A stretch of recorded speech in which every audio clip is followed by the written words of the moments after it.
Hello बच्चों, ये जानने के बाद कि भिन्नें कितने प्रकार की होती हैं, अब हम जानेंगे कि उन भिन्नों की हम तुलना कैसे करते हैं। तुलना करने के लिए सबसे पहले हमें जो भिन्न दी होती है उसके अंश पर और हर पर ध्यान देना होता है। बच्चों, पहली स्थिति है कि यदि हर बराबर हो तब हम क्या करते हैं। कुछ यहाँ पर मैंने कुछ फ्रैक्शंस ले रखी हैं, 7/9 और 5/9। देखने से सबसे पहले हमने इनको देखा कि इनके अंश बराबर है, इसके हर बराबर है। और जब इसके हर बराबर हैं तो जिसकी अंश बड़ा होता है वही भिन्न बड़ी होती है। समझ में आया बच्चों आपको? जिसके हर बराबर वो जिसका अंश बड़ा वो बड़ी है। अर्थात हमको 7/9 बड़ी है 5/9 से। बच्चों, बराबर करने के लिए, तुलना करने के लिए हमारे पास 3 प्रकार के सिंबल्स हैं। इसको हम ग्रेटर देन, लेस देन और इक्वल टू कहते हैं। आइए, जैसा हमने अभी पढ़ा कि चूँकि इनके डेनोमिनेटर बराबर हैं इसलिए जिसका न्यूमरेटर बड़ा वही भिन्न बड़ी होती है। हमने यहाँ पर देखा कि अंश और हर दोनों समान है, तो निश्चित है कि पहली स्थिति वाली भिन्न है कि हर समान। सबसे आसान तरीका, जिसका अंश बड़ा वही बड़ी, अर्थात ये फ्रैक्शन बड़ी है, तो ग्रेटर देन के लिए हम ये वाला साइन यूज़ करेंगे। बच्चों, अब दूसरी स्थिति जो आती है वो ये आती है कि जिसका अंश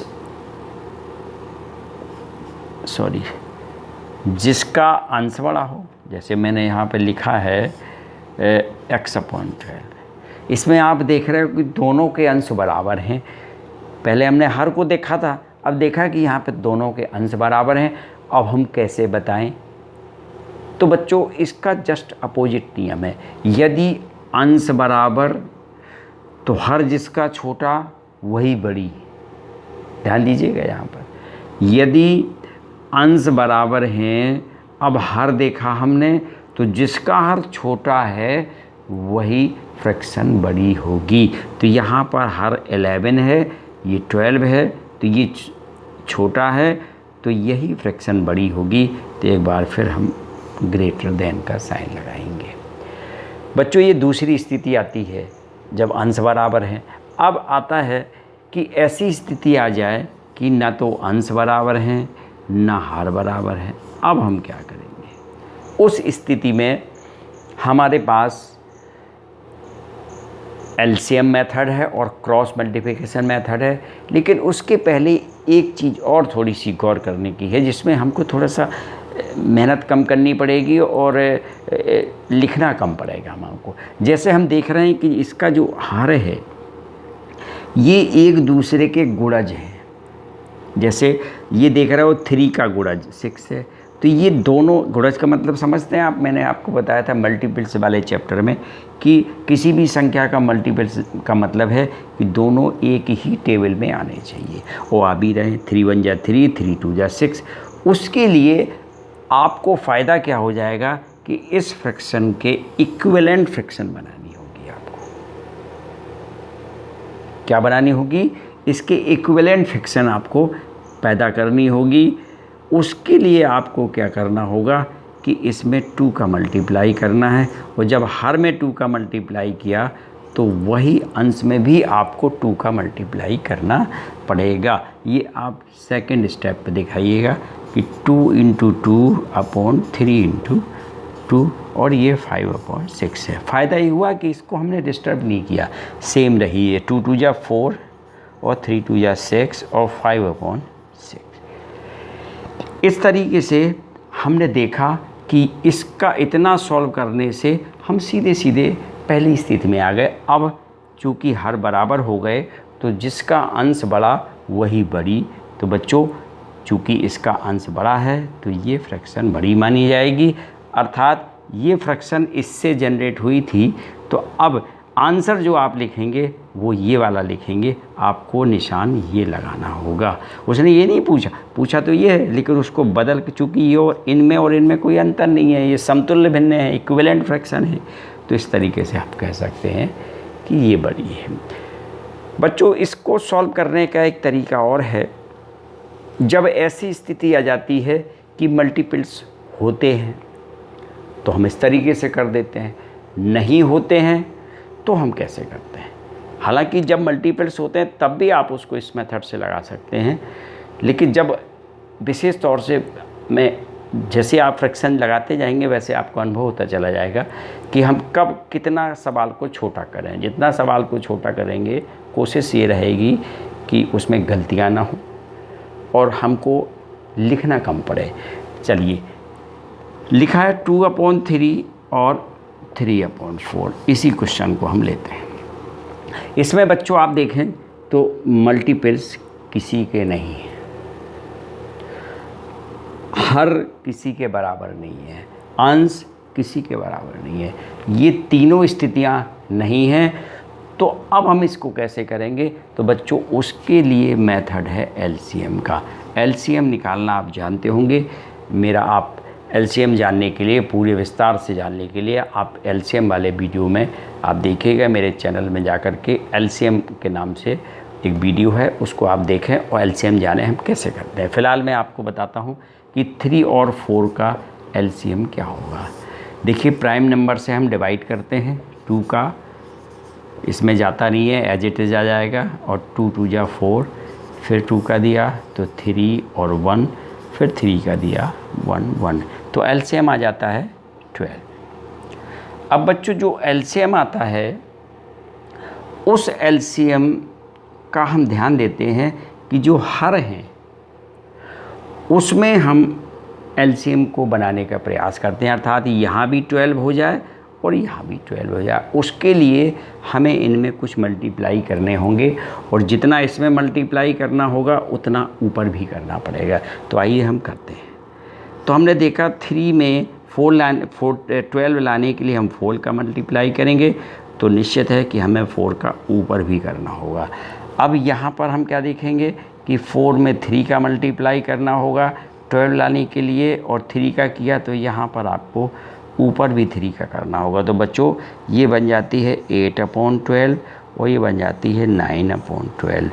अब स्थिति बहुत आसान हो जाती है, जिसके डिनोमिनेटर से जिस भिन्न का अंश बड़ा होगा वही बड़ी भिन्न मानी जाएगी। चूँकि उसके अंश बराबर हैं तो अब जिसके हर बराबर हैं, अब अंश पे जाते हैं हम, तो ये बड़ा है, इसलिए ये फ्रैक्शन बड़ी मानी जाएगी। ये फ्रैक्शन का मतलब है कि ये 3/4 से इक्विवेलेंट फ्रैक्शन है, इसलिए निशान ये वाला, यहाँ आंसर ये रहेगा आपका। लेकिन जो तरीका मैंने बताया आपको, आप यदि इसको चाहते तो आप इसको भी इसी तरीके से लगा सकते। आइए हम उसको मल्टीपल्स ना मान करके उसको हम सिंपल तरीके से लगा देते हैं, जैसा मैंने आपको बताया। आप क्या करें, 3 और 6 का एलसीएम ले। 2 3 2 3 या 6, 3 1 1 6 आता है। इसका मल्टीपल्स एलसीएम कितना आया? एलसीएम आया 6। अब इसको बच्चों 6 बनाते हैं, तो बताइए कितने का मल्टीप्लाई करना होगा? आपको करना होगा 2 × 2 और 3 × 2। और बच्चों 5/6 में तो कुछ करना ही नहीं है आपको। देखिए, अब आपको समझ में आ जाएगा कि उसकी क्या ज़रूरत थी, क्योंकि आप तो पहले ही मल्टीपल्स मान के उसको लगा रहे थे। हमने एलसीएम से लगाया तो भी वही चीज़ आई, और गुणज मान के लगा रहे थे तो भी वही चीज़ आई। देखिए, जैसे जैसे आप विषय को पढ़ते चले जाते हैं तो कुछ चीज़ें जो टीचर आपको नहीं बता पाता है या आप नहीं समझ पाते हो, जैसे आप एक्सरसाइज को लगाएंगे वैसे कई चीज़ें आपको धीरे धीरे समझ में आने लगती हैं। तो बच्चों ये मैंने तरीके बताए हैं। एक तरीका और जो क्रॉस मल्टीप्लिकेशन वाला तरीका है, हालांकि ये सबसे फेमस जो मेथड है वो एलसीएम वाला है। इस एलसीएम से आप बहुत ज़्यादा सवाल लगा सकते हैं। क्रॉस मल्टीप्लिकेशन के लिए आपको फिर टुकड़ों में स्टेप बाय स्टेप लगाना होगा, लेकिन ये चीज़ आपको जाननी चाहिए। आइए मैं आपको क्रॉस मल्टीप्लिकेशन से इसी क्वेश्चन को लगाते हैं। 2/3 और 3/4। थोड़ा सा ध्यान दीजिएगा, आप थोड़ा सा ध्यान दीजिएगा। उसमें क्या कहता है कि पहले का अंश और दूसरे का हर 2 × 4, अर्थात पहले का अंश दूसरे का हर का गुणा बड़ा होना चाहिए इसके अंश और हर, इसके हर से उसके अंश से। 3 × 3 समझ में बात आई आपके? इसका अंश, इसका हर, इसका हर, इसका अंश। जब दोनों का हमने प्रोडक्ट किया, मल्टीप्लाई किया, तो हम ये चिन्ह परमानेंट आना चाहिए। यदि ये नहीं आता है, उल्टा भी हो सकता है, उसी हिसाब से आपको बता देना है। जैसे यहाँ आया 8 और यहाँ आया 9, तो ये कंडीशन सही नहीं आ रही है, तो फिर कंडीशन उल्टी हो। यदि इसको आप पहले लिख दोगे तो चिन्ह बदल जाएगा। आप ऐसा भी लिख सकते हैं, तो आप लिख देंगे कि ये गलत है, ऐसा होना चाहिए इस तरीके से, ये वाला, इसका मतलब ये वाली। तो ये भिन्न। यदि सेम कंडीशन आती है तो फर्स्ट फ्रैक्शन बड़ी है, यदि उल्टी कंडीशन आती है तो सेकंड फ्रैक्शन बड़ी है। ये आपको देखना है। समझ में बात आई आपके? इस तरीके से आपको करना है। वैसे सबसे बढ़िया तरीका है उसकी एलसीएम निकालना। उसमें आपको ये पता चल जाता है, चाहे एक, आप सपोज करिए कि क्रॉस मल्टीप्लिकेशन में एक से ज़्यादा फ्रैक्शन है, तो आपको क्रॉस मल्टीप्लिकेशन फिर 2 में लगाना होगा। फिर जब वो जो आ जाएगा, फिर उसको अगले से कंपैरिजन करना होगा, और एलसीएम लेकर के आप लगातार कई चीज़ों को बता सकते हैं। जैसे लिखा हुआ है 3/4, सबसे बेस्ट मेथड है, ये तरीका है उसको लगाने का। 5/6 और 4/6। सपोज करिए ये 4/5, सॉरी, यहाँ पर 3 फ्रैक्शन दिए हुए हैं और उन्होंने कहा है कि असेंडिंग ऑर्डर में आप इसको लिखिए। असेंडिंग ऑर्डर और डिसेंडिंग ऑर्डर के लिए आपको फिर एक बार मेरे पिछले वाले वीडियो को देखना होगा। असेंडिंग ऑर्डर का मतलब होता है बढ़ते हुए क्रम में, और डिसेंडिंग ऑर्डर का मतलब होता है घटते हुए क्रम में। आरोही क्रम और अवरोही क्रम। आरोही क्रम में सबसे पहले छोटी संख्या रखी जाती, फिर बड़ी, फिर बड़ी, फिर बड़ी, और अवरोही में पहले बड़ी, फिर छोटी, फिर छोटी। आप स्टेप सीढ़ी से उतरना और सीढ़ी से चढ़ने की बात इसमें कर सकते हैं। तो आइए हम इसमें देखते हैं कि पहले इसको हम अंश को सेम बनाते हैं, सॉरी हर को सेम बनाने के लिए हम इसका लासापा लेते हैं, अर्थात एलसीएम लेते हैं। 4, 6 और 5 का जब हम एलसीएम लेंगे तो मैं सीधे आंसर बताता हूँ। एलसीएम इसका 60 आता है। कितना आता है बच्चों? 60। अब आपका प्रयास है कि इस 4 को 60 बनाना, और 6 को 60 बनाना, और 5 को 60 बनाना। उसके लिए हमें कुछ मल्टीप्लाई करना होगा, और रूल्स ये है कि यदि इसमें मल्टीप्लाई करते हैं तो वही आपको ऊपर भी करना होगा। आइए 3/4, 4 में कितना मल्टीप्लाई करें कि 60 आ जाए, तो आप इसको, इसमें ज़्यादा बड़ी हो तो इसका इसमें डिवाइडेशन कर दीजिए। तो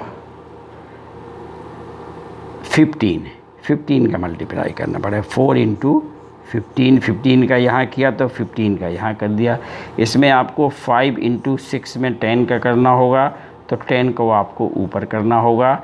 यहाँ पर आपको 12 का करना होगा, 5 में आपको 12 का करना होगा, तो 12 का आपको ऊपर भी करना होगा। इस तरीके से आपने ये अकॉर्डिंग टू द रूल इनको सबको मल्टीप्लाई कर दिया।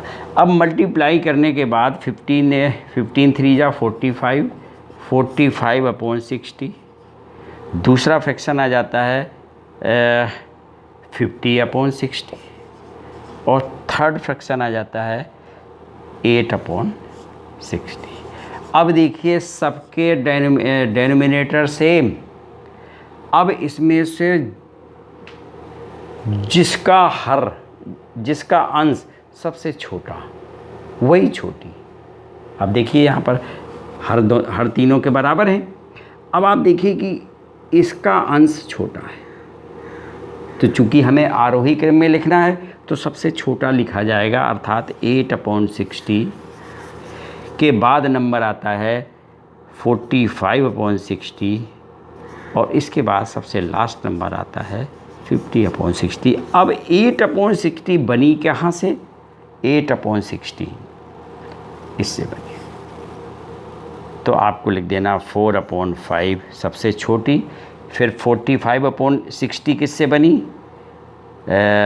इस 3/4 दूसरे नंबर पर, और लास्ट नंबर आता है 5/6 से, अर्थात ये फ्रैक्शन सबसे बड़ी है। तो बच्चों, this is the very important method.